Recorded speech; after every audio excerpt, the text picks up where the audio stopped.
Hello everyone, I'm Dr. Fred and you're watching Cooking with Dr. Fred. Well, you know, one of my favorite times of the year is summer. Well, probably the favorite time of the year is summer for me. And summer evokes for a lot of us partying and hanging out with friends and get-togethers and gatherings, and hopefully this year we'll be able to do all of that, which would be great. So I thought about how do you make, for all of you out there, and including myself, but how do I make a low-carb barbecue treat? Well, now, for barbecue, a lot of people think of potato salad, coleslaw, ribs, burgers. Well, obviously the ribs and the burgers are all great because they're low carbohydrate, pure protein.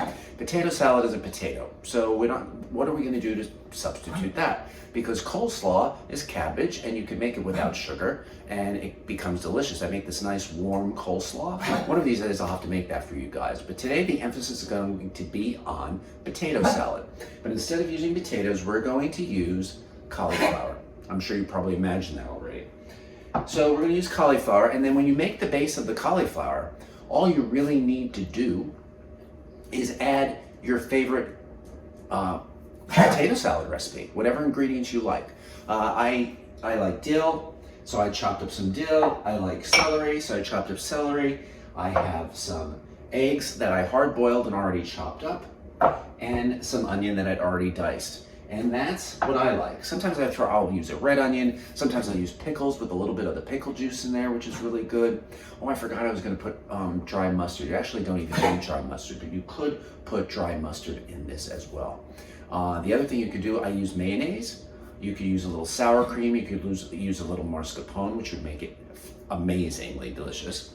But you can also do, you could use the mayonnaise with, put the little mustard in there. You could add mustard in with the mayonnaise. I mean, the possibilities are literally endless. It really just, what is your favorite potato salad recipe? And all you need is the cauliflower. So to make the cauliflower, I made everything already today. So all we're gonna do is mix it together. But all I did was you have to chop it up really, really small. You see these little small pieces? Because they're gonna have to be like potatoes. So you make them really, really small. Boiling water, you boil water, and then you throw them in for 8 to 10 minutes max, because you don't want them to get too soft, but you also don't want them to be too crunchy because it's cauliflower. You kind of want it to be cooked. So now what we're going to do is we're going to pour this all together.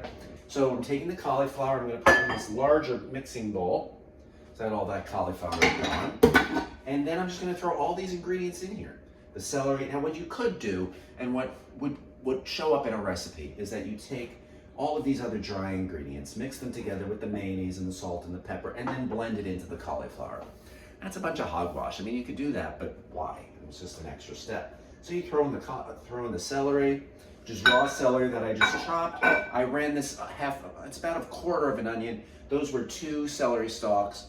A quarter of an onion that I put in a little mini food processor so that it chops up really nicely. I'm terrible at chopping onion. I'm not very good at that. You got to know what you're good at with cooking, right? You can't be good at everything. You can't be perfect at everything. I'm terrible at chopping herbs. I mean, look at that, really not very pretty. I mean, but it does the trick. It'll taste good. And eggs I'm really good at making. Look how pretty those yolks are, right? When you have the right egg, you get really pretty yolks, because that tells you that the hen has been eating the way it's supposed to be eating.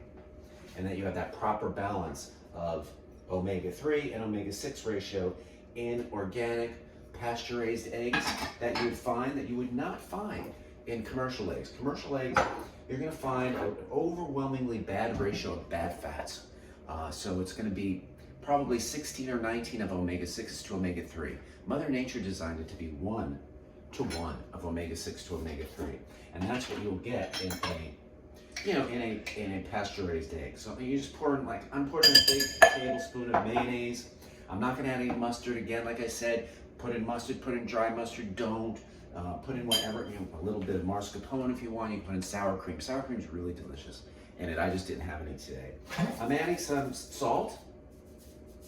I'm using Himalayan sea salt today, but I also have salt that has lemon pepper. Lemon pepper dill would be really good, because we are going to add in the dill after I mix this up a little bit. We're going to put in some, I like cracked black pepper because I really like it to be crunchy when I taste it. And then I'm going to pour in the dill. Pour in some dill.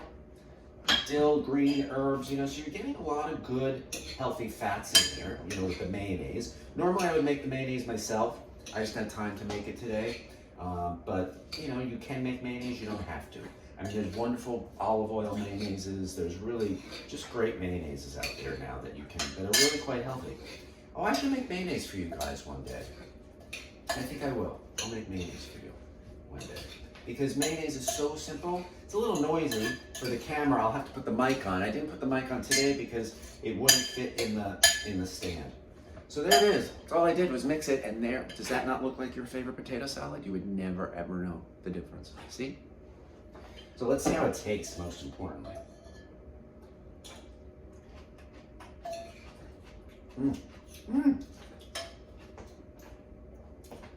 Tastes just like potato salad. Yum. Oh my, that's so good. And a little bit more mayonnaise. Needs a little bit more. And then I'm going to put this in the refrigerator to cool, so that it tastes perfectly like potato salad. And then what I'm going to do when I serve this is I'm going to put some more sprigs of nice, delicious, fresh dill on there. So there you go. That's potato salad. Now, what do you like at your barbecue? I'm going to show you how to make some ribs. That's what I'm having at my barbecue today. So what I like to do, because it takes a long time to cook pork through, especially ribs. So if you leave them on the grill, it's very, very grill intensive. So I like to parboil them. Parboil them is easy. You just boil a pot of water, you throw the ribs in, set a timer for 20 minutes, you come back, they're pretty much cooked. You want the meat to be pulling away from the bone. See that? Pulls away from the bone. And then what I'm going to do, then I'm going to marinate these, and then you can put them on the barbecue grill. Today, because it's not such a nice day, I picked a really bad day to have people over for a barbecue. I'm going to put them in the oven. The oven does the same thing. You just wrap them in foil, throw them in the oven, and then they will heat, and then they will soak up the marinade. I'm going to do 2 different marinades today. I'll let my macadamia nut oil on the other side of the camera. But here you go, macadamia nut oil. So I'm having 2 different. I'm having guests, and I don't know their heat tolerant level. I like things very, very spicy. So what I'm going to do is I'm going to make one that's super spicy and one that's not so spicy. So on this not super spicy one, it's still going to be spicy because it's a barbecue, so it has to have some tang. And I'm not a big believer in sugar sweet tangs. So I'm going to just pour some macadamia nut oil on it. And I also threw the leftover onion into this bin because like I told you, I only used 1/4 of the onion for the potato salad. I'm going to use some green chili sea salt. That smells good. Give it a little nice chili flavor. I don't know, 2 pinches, whatever you like. You have to remember when things marinate, they're going to get less salty along the way. So I always like to add a little extra salt. And then I have this little Moroccan spice, which has turmeric, black pepper, ginger, yum, cardamom, yum, coriander, cumin, cinnamon, and cayenne. Delicious. Smells just like a spice market that you would imagine it being if you were away in someplace like Morocco. But we're not. And then what I do is I just rub it on. Simple, simple, simple. You rub it on both sides of the meat. Rub it on here. And you know, it's all about rubbing it in, because you don't need to do both sides differently. You just need to make sure both sides are covered in the sauce. And if you want to add in a little extra too, you get the onions to all be covered in the oil. I think I will add a little extra. Let me wash my hands for a quick second because they're all covered with oil. Like I said, this is not a show you're going to see on the Food Channel, because I'm a messy cook. Or maybe that's what I should be on the Food Channel, the messy cook. Dr. Messy Cook. I don't know, something. All right, so I'm going to pour on a little bit more of the spice, rub it in, and a little bit more of the sea salt. Rub that around a bit. That's going to be a little too salty, but easy enough. You can take that down. Spice is easy to take down. Okay. And by taking down, I mean in intensity. All right, so that's number 1. For rack 2, and these are pork ribs, by the way.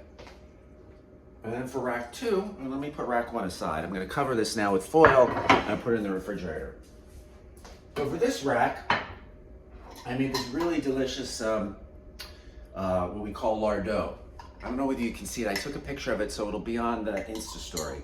But the lardo is just really what you do is you let the fat, you cook something that's fatty. In this case, I cooked a nice pork loin, and then the juice was so delicious that I saved it, and the fat rises to the top, and then you take the fat off and you fluff it. You do a little whip with a, what are those things called? These things, whisks. You whisk them around. Yes, that was a senior moment, maybe. But we'll see. And so what I'm going to do, because this is so good and so spicy and so delicious, is I'm just going to pour this on here. This will really need no other spice because it is that flavorful. And then, I know this is something you're going to be very surprised to hear me say, but I'm going to say it anyway. And actually, after you get this, the fat that's going to render from here, you can actually save just like I did and have it for another meal. So what I'm going to do, it's so creamy and delicious. I got this Thai hot sauce from my farmer's market. Really good, homemade, in their basement. It's really delicious, and it's got nothing in it. It's got chili peppers, fresh lime juice, garlic, cilantro, fish sauce, which is just anchovies and salt, and water. So it's really good, very, very spicy and tangy. I love Thai food. It's just difficult because very little of it is low carb. And then I'm just gonna mix it around. Again, not the neatest dish in the world for me, but what more do you need? The flavor, it's all in the flavoring, right? So as long as it tastes good, that's what you really want. It doesn't matter. Again, I'm not here to impress anyone. I'm not Martha Stewart. I'm simply here to just make good, easy food that we can all enjoy at home.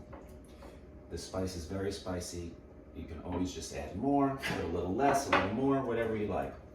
And there you have it, my version of a low-carb barbecue fiesta.